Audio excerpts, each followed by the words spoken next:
Buenos días. Se registró la fuga de Joaquín Guzmán Loera, quien estaba ubicado en el área de tratamientos especiales, pasillo número 2, estancia número 20. El Chapo es un hombre inteligente. Y esa inteligencia le ha permitido crecer muy rápidamente. Lo que más le convino fueron los túneles. Estando ya en la cárcel, y lo volvió a hacer, un capo. El personal del Centro Federal hizo una revisión en la celda y en ella encontró una boca de túnel. Hasta la fecha, los grandes decomisos que ha habido de túneles se le han acreditado al Cártel de Sinaloa y específicamente al Chapo Guzmán.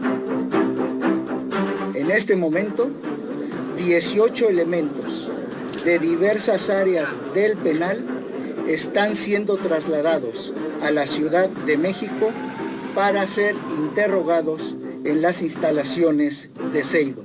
¿Cómo vulnerar la seguridad, señor Rubio? No puede, tiene que contestar.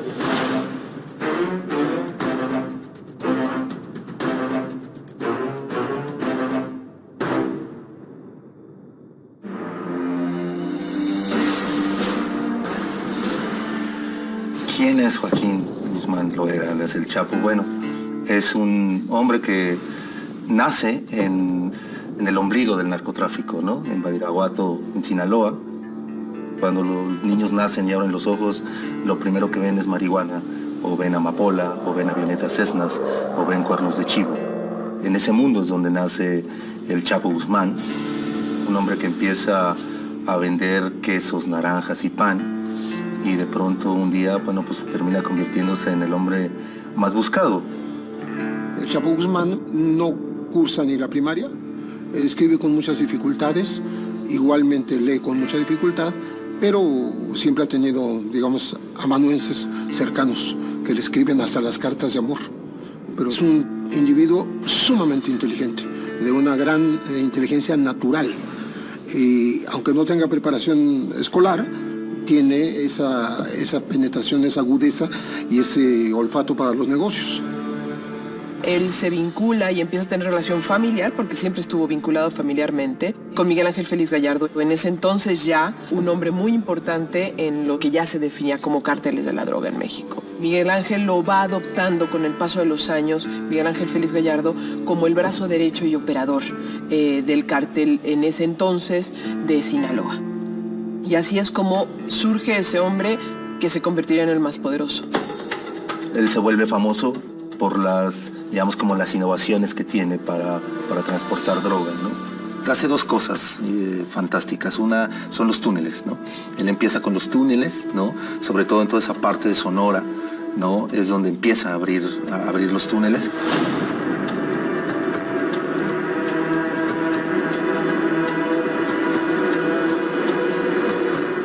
Pero la otra que se le ingenió fue en latas de chiles, ¿no?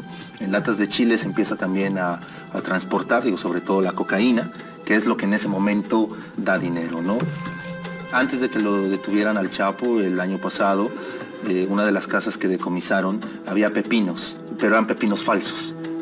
Entonces parecían pepinos, ¿no? Solamente se les abría y metían la droga. ¿Cómo empezó la enemistad con los Arellano? Hay una historia que se cuenta y que de ahí parten. Es el Rayo López, un amigo del Chapo, llegó a una fiesta de los Arellano.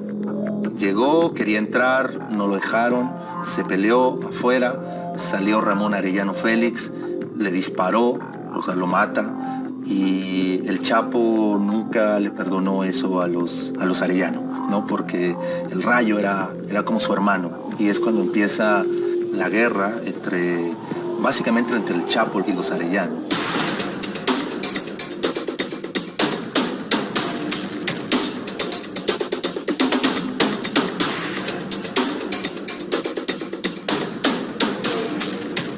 Los asesinatos, por ejemplo, del cártel de Sinaloa, ellos terminan adoptando la violencia de los Zetas.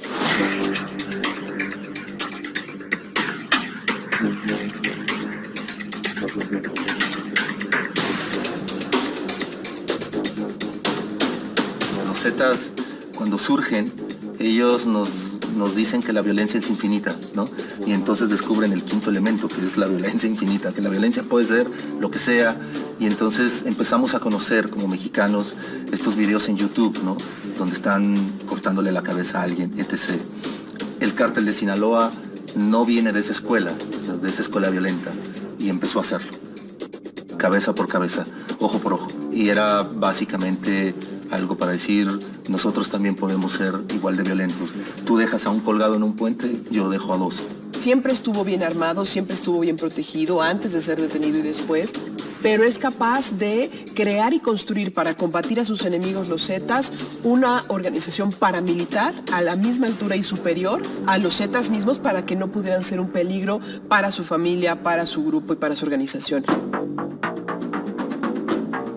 Era un hombre que vivía mucho en ranchos, y ranchos de lujo, sí, en efecto, en su momento así fue, en donde tenía caballos, tenía perros muy hermosos. Alguna vez le atribuyeron también animales de tipo zoológico. La madre de Joaquín Guzmán Loera es de la religión evangélica. Porque no hay un motivo, no hay una razón para que anden molestando a la familia.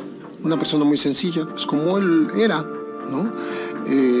Y que rezaba con unas amigas ahí a la intemperie. Cuando las vio el Chapo dijo, no sé si le habla de tú o de usted, oiga mamá, pues ¿usted qué hace aquí?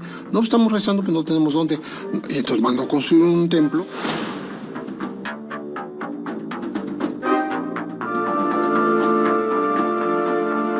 Una pistola donde traía el número 701 de la lista de Forbes. Eso sí, muchos de sus pistoleros traen una pistola 701, ¿no? Me mandaron a hacer, ¿no? A grabarlo, y sí, con la fotografía del Chapo. Algunos han puesto diamantes, otros simplemente la fotografía, ¿no? Pero sí traen todos grabados el 701. Con lo que respecta a sus residencias, estaban conectadas por los subterráneos en Culiacán. ¿Qué quiere decir eso? Eran túneles de agua pluvial, no drenaje. Y por ahí podía ir de una casa, bajar y entrar a otra, porque tenía accesos. Hablan que es compadre de varios, que pagó las fiestas, aunque no estaba presente muchas veces, de bodas de sus más cercanos colaboradores o de bautizos. Le gustaba bautizar a muchos niños. Y también era un hombre que le gustaba la música de banda. Hablan mucho de que el patrón o el señor pagaba por horas la banda. Pero se habla, evidentemente, que las fiestas donde quedaba el Chapo había de muchas mujeres, aunque yo llegué a hablar con alguien que lo conoció muy bien, y él me decía que al Chapo lo que le gustaba era llevarle serenatas a las mujeres, ¿no? Agarraba, contrataba el grupo y se ponían a caminar horas por la sierra hasta que llegaban al pueblito, daba la serenata a la chica y se iban. En algún momento, en algún decomiso de un laboratorio en donde supuestamente había estado el Chapo Guzmán ahí, pero terminó huyendo, se encontraron catálogos de mujeres, ¿no? Que eran mujeres colombianas, ¿no? Y que se pedían por catálogo, y entonces llegaban, ¿no? a los ranchos del Chapo. El Chapo sí tenía una frustración, sobre todo en los tenis, ¿no? Le encantaba ir por tenis, ¿no? Sobre todo de una marca en especial, y siempre me decían que iba a los malls de Los Ángeles, ¿no?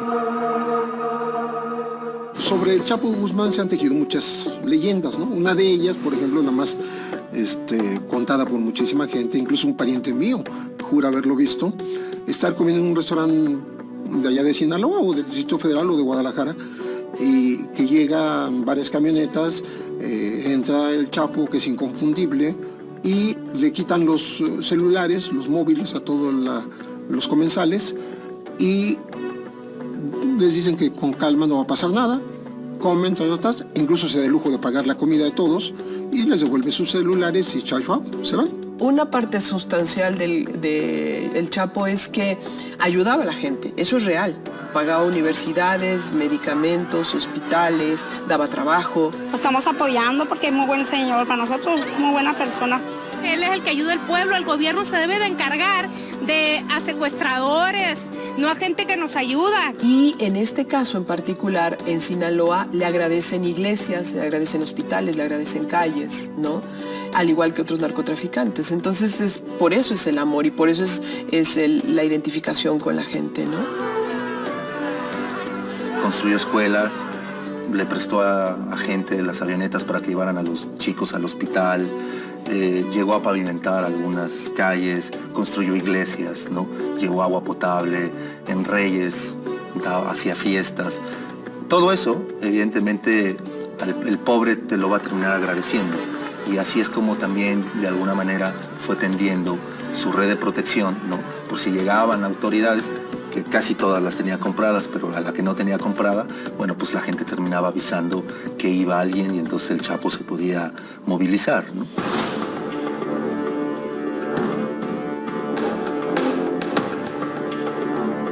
En el aeropuerto de Guadalajara, el 24 de mayo de 1993, se encontraron dos grupos de traficantes que se habían estado buscando y curiosamente coinciden en el aeropuerto. Llegaron al aeropuerto los Arellano Félix, el Chapo Guzmán y el cardenal Juan Jesús Posadas Ocampo. ¿Qué pasó ahí? La versión oficial es que muere el cardenal en un fuego cruzado. La versión que ha dado la iglesia es que no, bueno, pues que fueron directamente contra el cardenal, pero tampoco dicen por qué, ¿no? Eso es algo muy extraño. Y el Chapo empezó a huir. Se va a Centroamérica, específicamente a Guatemala, ¿no? Donde lo arrestan. Había alguien que tenía que pagar por la muerte del cardenal, fue el Chapo Guzmán, porque no tenía quizá tantos contactos. De hecho, el Chapo termina culpando a Amado Carrillo de su entrega en Guatemala, ¿no? Termina culpando a su propio jefe. En aquel entonces es cuando el Chapo empieza a sonar para todo el mundo, el Chapo Guzmán. ¿A qué se dedica? Yo soy agricultor.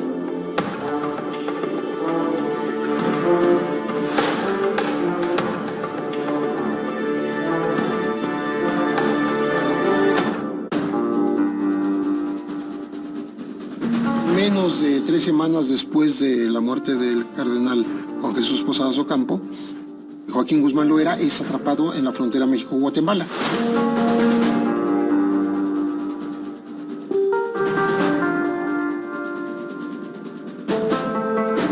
Después de que está en una cárcel de alta seguridad, que antes se llamaba de Almoloya, ahora se le llama de La Palma, él se hace trasladar un 20 de noviembre, que es día festivo en México, a Puente Grande. Después de 6 años y medio de mantenerse en prisión, fue conociendo la prisión, fue entendiendo cómo funcionaba, fueron adelgazándose las formas de control. De cuando él llegó, que empezó a como terminaron, tanto en Almoloya como en Puente Grande, hoy en una distancia enorme. Cuando empieza el penal de máxima seguridad, los presos no podían ver a la cara a ningún custodio, tenían que mantener la vista fija en el piso, caminaban por pasillos solos, custodiados por 3 o 4 guardias. A veces las salidas al patio eran en solitario, dependiendo del grado, o eran acompañados por 2 o 3, pero no podían platicar prácticamente. La comida eran solos, la ropa que usaban era muy limitada y solamente para resguardarse el frío. Tenían que hacer tareas de limpieza y demás. Las visitas eran muy controladas, salvo aquellas partes en donde lograban meter a su familia como abogados o representantes. Pero todo eso se fue relajando y el Chapo lo fue promoviendo.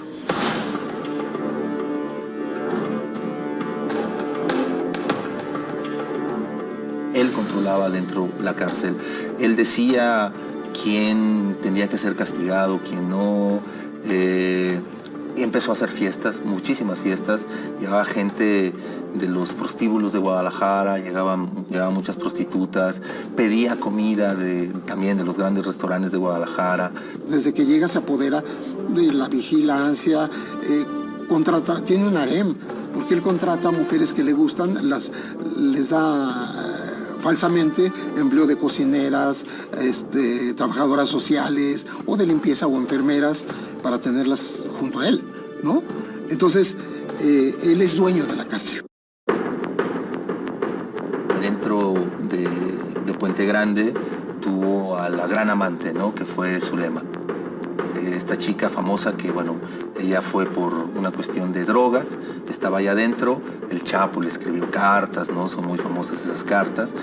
Zulema terminó siendo asesinada ya fuera de la cárcel, se le puso una Z en el cuerpo, se dice que fueron los Zetas, aunque bueno, también hay otra versión que no, o sea, simplemente la Z le pusieron un poco para tapar la versión, las verdaderas razones, que tuvo que ver algo con que ella se dedicaba al robo de trailers junto con su hermano. ¿Logró tener el control? Sí. Pero no pensemos que él dominaba y era como director, no pensemos eso, pensémoslo más bien que siendo un penal de máxima seguridad, logra someter a diferentes espacios de seguridad, intimidándolos y pagándoles dinero, y eso le permite controlar los márgenes de acción, no totalmente, porque el último cinturón de seguridad de esos penales es del ejército. Y aparentemente ese cinturón nunca lo logró someter. Vuelve a salir a los medios como el gran capo cuando se escapa. Se escapa en enero de 2001 con Vicente Fox en la presidencia. Tenía 50 días de estar en la presidencia y en ese lenguaje que le era tan grato a Vicente Fox, dijo: nos metieron un gol, porque de ahí se rehizo el cártel de Sinaloa y es el más influyente de este país.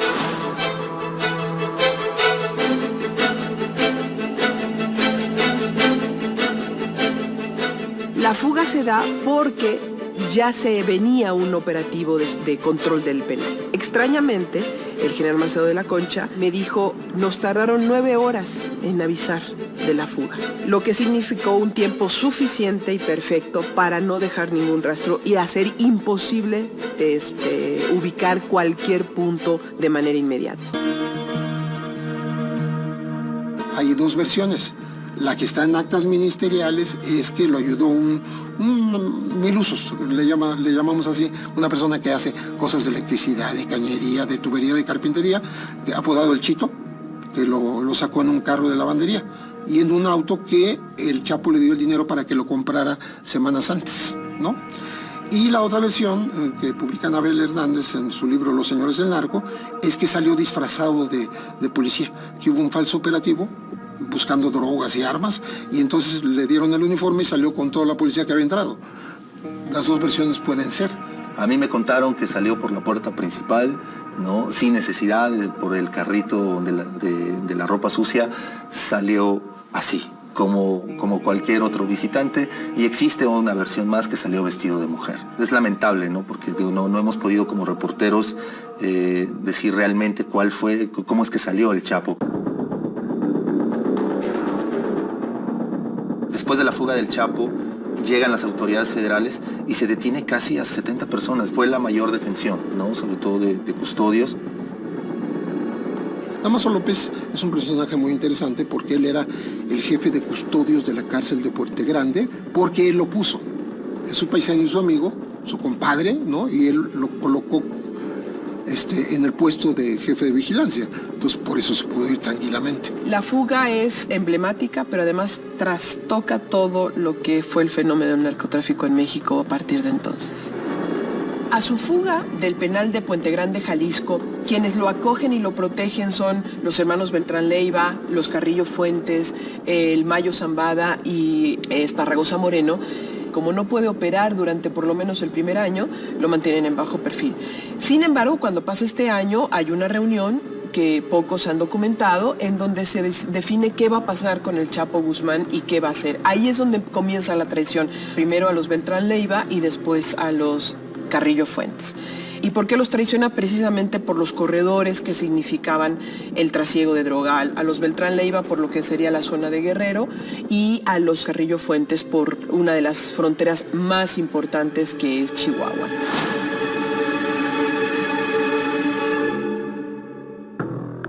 El cártel de Sinaloa creció. Yo creo que ha tenido su mayor crecimiento en estos 12 años por esa protección, ¿no? Por esa protección gubernamental. Por eso es que se volvió nuestra transnacional más famosa, porque ellos podían hacer lo que fuera. O sea, toda la droga a México llegó al aeropuerto internacional de la Ciudad de México sin ningún problema, ¿no? ¿no? Y de aquí iba hacia Estados Unidos. Entonces se hizo un gran negocio. Por eso el cártel de Sinaloa de pronto aparecía en Atlanta, aparece en Chicago, empezó a aparecer en Argentina, empezó a aparecer en todo el mundo.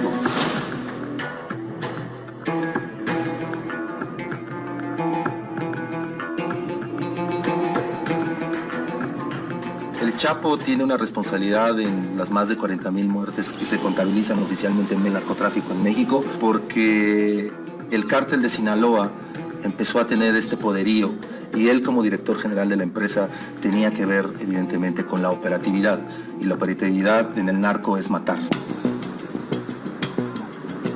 Elementos de la Secretaría de Marina detuvieron a Joaquín Guzmán Loera.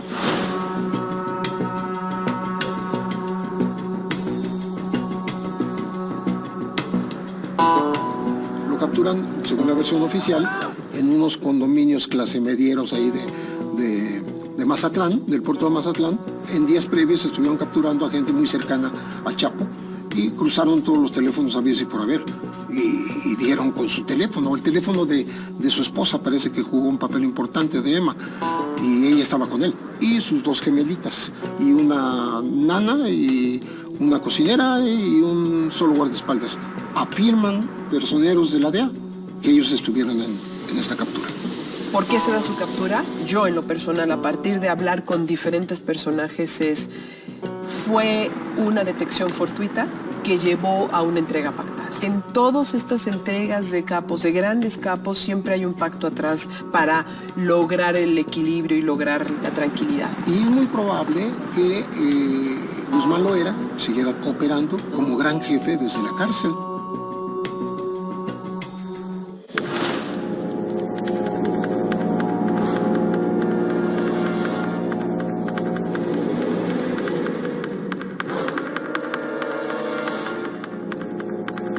Estando ya en la cárcel, y lo volvió a hacer, un capo.